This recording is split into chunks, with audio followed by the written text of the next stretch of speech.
یا بنی ان اللہ اصطفیٰ لکم الدین فلا تموتن الا وانتم مسلمون۔ محترم ناظم مدرسہ مولانا محمد رفیق جامعی حفظہ اللہ، ذمہ داران مدرسہ، اساتذہ کرام، علماء کرام، بزرگان دین، نوجوانان ملت، پردہ نشین خواتین اور پیارے بچوں،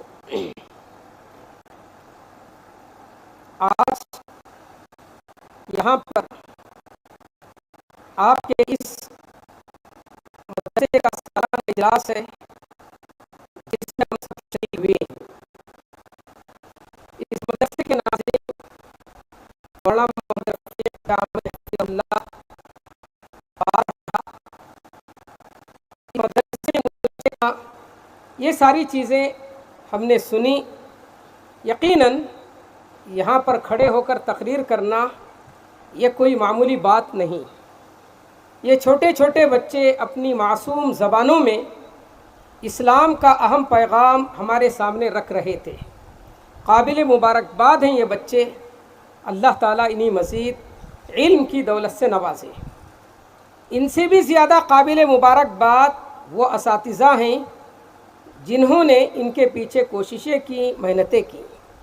ابھی گزشتہ ہفتہ اتوار ہی کے دن اسی آندھرا کے ایک اہم شہر وشاکھاپٹنم میں مدرسہ دعوت الحق کے سالانہ اجلاس میں گیا ہوا تھا۔ وہ بھی ہمارے ایک شاگرد مولانا محمد عفان عمری حفظہ اللہ کا ادارہ ہے۔ وہاں میں نے دیکھا کہ جس طرح آپ یہاں پر طلباء کو انعامات دے رہے تھے، ہمت افزائی کر رہے تھے، وہاں طلباء کے ساتھ اساتذہ کی بھی ہمت افزائی کی جا رہی تھی، کیونکہ اصل تشجیع اور ہمت افزائی کے مستحق یہ اساتذہ ہیں جن کی ان طلباء کے پیچھے بڑی محنتیں ہوتی ہیں، اور یہ محنتیں اساتذہ ہی جانتے ہیں۔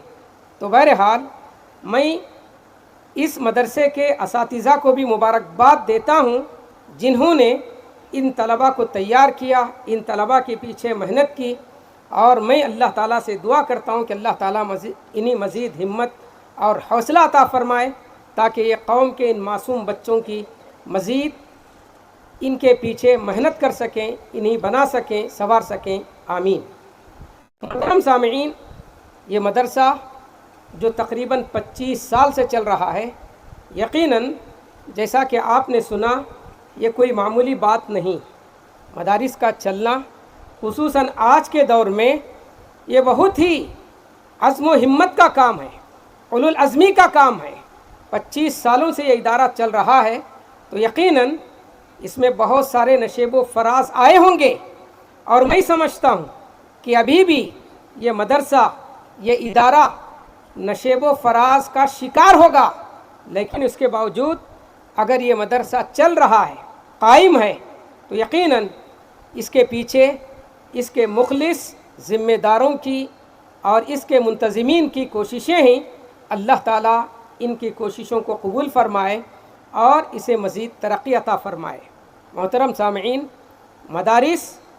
مدارس کی تاریخ اتنی ہی پرانی ہے جتنا کہ اسلام پرانا ہے۔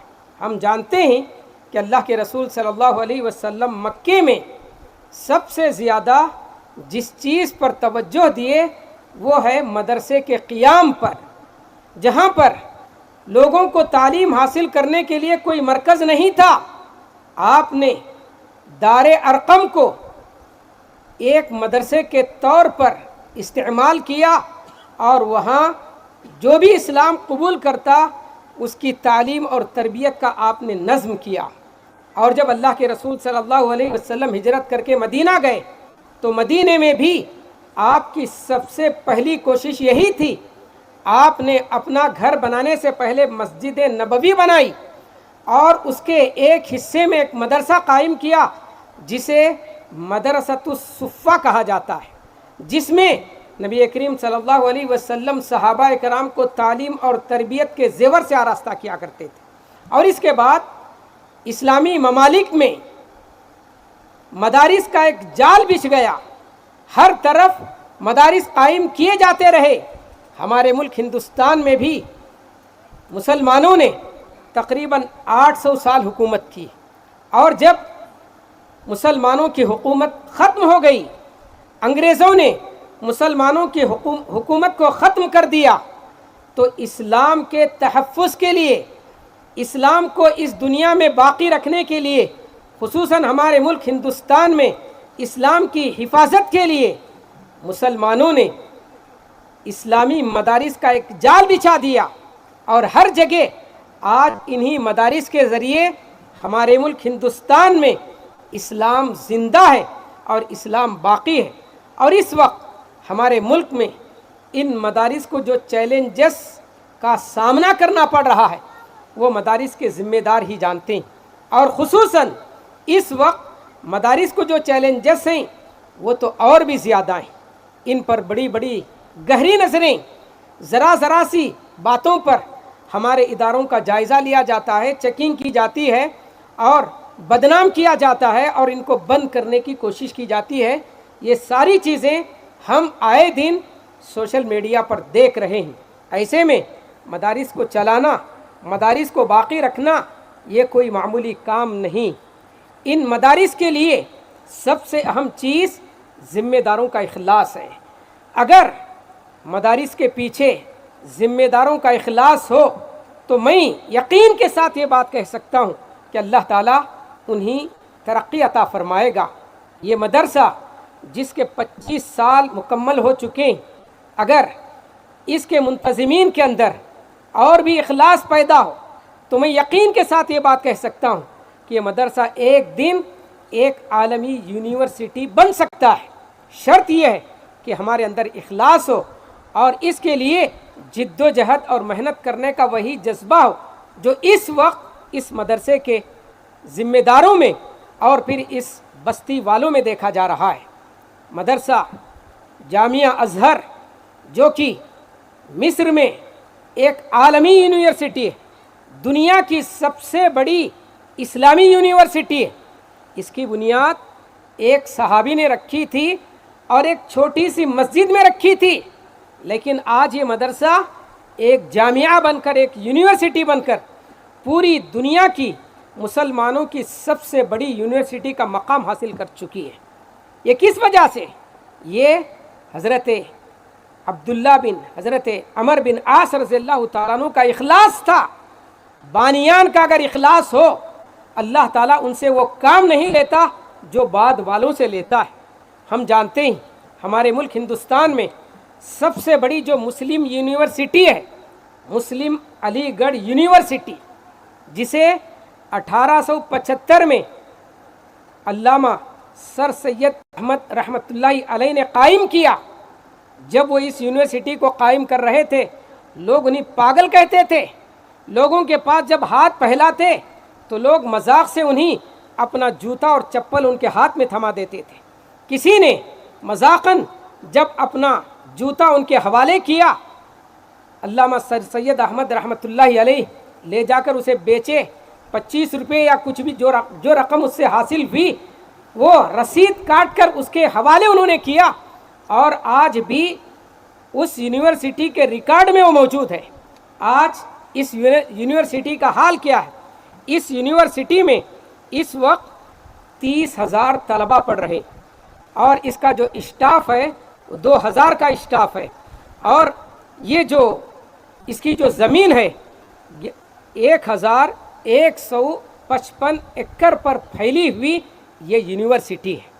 اندازہ لگائیں علامہ سر سید احمد کے اخلاص کا۔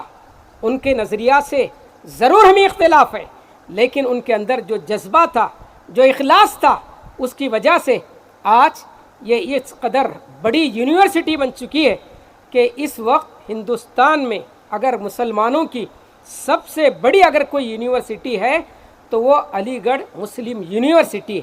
تو اس لیے میں آپ تمام سے یہ اپیل کروں گا کہ اس مدرسے کو جو آپ کی اس بستی میں قائم ہے، اسے آپ معمولی نہ سمجھیں، آپ اس پر توجہ دیں۔ ابھی اس کا بجٹ سنایا گیا، معلوم ہوا کہ 1,30,000 روپے اس کا قرض موجود ہے۔ آپ میں سے اللہ تعالیٰ نے ایسے اہل خیر افراد کو پیدا کیا ہے آپ میں ایسے اہل خیر حضرات پائے جاتے ہیں کہ اگر آپ ذرا اپنا دل بڑا کریں، سخاوت سے کام لیں، تو میں یقین کے ساتھ کہہ سکتا ہوں کہ آپ کو اس شہر نندی کٹکور سے باہر نکلنے کی ضرورت نہیں پڑے گی اس مدرسے کو چلانے کے لیے۔ ابھی جس ادارے کا میں نے ذکر کیا وشاکھاپٹنم، وہاں کا سالانہ بجٹ 38 لاکھ روپئے، 38 لاکھ روپئے، اور وہاں شہر وشاکھاپٹنم سے باہر کوئی چندہ نہیں ہوتا ہے۔ وہاں کے جو ناظم ہیں مولانا محمد عفان عمری حفیظہ اللہ، وہ رمضان میں لوگوں کے درمیان اعلان کر دیتے ہیں کہ یہ ہمارا مدرسہ ہے، آپ آ کر دیکھیں اس میں کیا تعلیم ہو رہی ہے، اگر آپ اس کے لیے تعاون کرنا چاہتے ہیں تو آپ خود آ کر تعاون کریں، ہم آپ کے پاس آنے والے نہیں۔ نتیجہ یہ ہے کہ نہ صرف اس کا پورا خرچ شہر وشاکھاپٹنم سے پورا ہوتا ہے بلکہ ہر سال بچتا بھی ہے۔ یہ اہل خیر حضرات کا تعاون ہے۔ اللہ تعالیٰ نے مسلمانوں میں ایسے اہل خیر حضرات کو پیدا کیا جو اپنے تعاون کے ذریعے، اپنی مالی تعاون کے ذریعے ان مدارس کو آج زندہ رکھے ہوئے۔